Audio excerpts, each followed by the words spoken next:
खेड तालुक्यातील गेल्या 4 पिढ्यांहून अधिक चालत आलेली सर्वात जुनी पेढी, विश्वास हीच परंपरा, सोने चांदी हिरे मोती दागिने नवग्रह खडे मिळण्याचे एकमेव ठिकाण वापगावकर लक्ष्मी ज्वेलर्स, प्रोप्रा परेश माऊलीशेठ वापगावकर, बाजारपेठ पेशी शेजारी, राजगुरुनगर, 9850919999.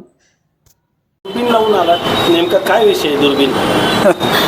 दुर्बीण लावायचा खरं तर विषय असा आहे, काल विरोधी पक्षाची मी पत्रकार परिषद पाहिली आणि त्यामध्ये अशा वल्गना केल्या गेल्या की मागील काळामध्ये खेड तालुक्यामध्ये 5,000 कोटीचा विकास झालेला आहे आणि हा विकास मला तर डोळ्यांनी कधी दिसला नाही, म्हणून आज म्हटलं जरा दुर्बिणीतून शोधावा की 5,000 कोटीचा विकास आपल्याला खेड तालुक्यात कुठं सापडतोय.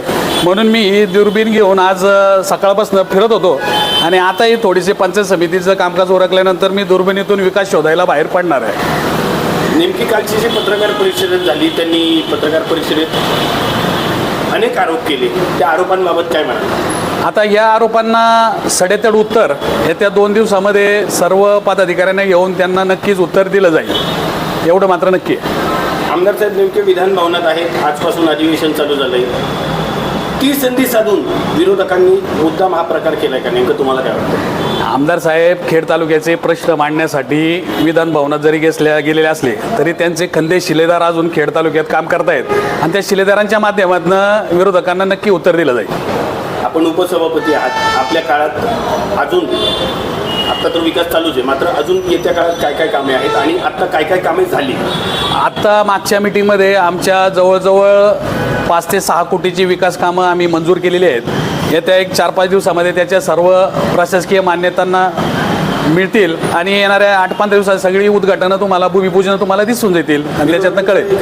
एक आरोप आहे असा की आपल्या काळात, मग त्या आमदार साहेब असं तुमच्या काळात निधी येत नाहीये, त्याबद्दल काय म्हणाल? निधी खेचून आणण्यासाठी प्रशासनाबरोबर आपले संबंध चांगले असावे लागतात. विद्यमान आमदार बाबा शेटकाळे हे 2.25 वर्ष झाले अतिशय चांगल्या पद्धतीने निधी खेचून आणण्याचा प्रयत्न करत आहेत आणि अतिशय मोठा निधी आमदार साहेबांच्या काळामध्ये खेड तालुक्यासाठी मिळालेला आहे आणि त्यात आम्ही समाधानी आहे.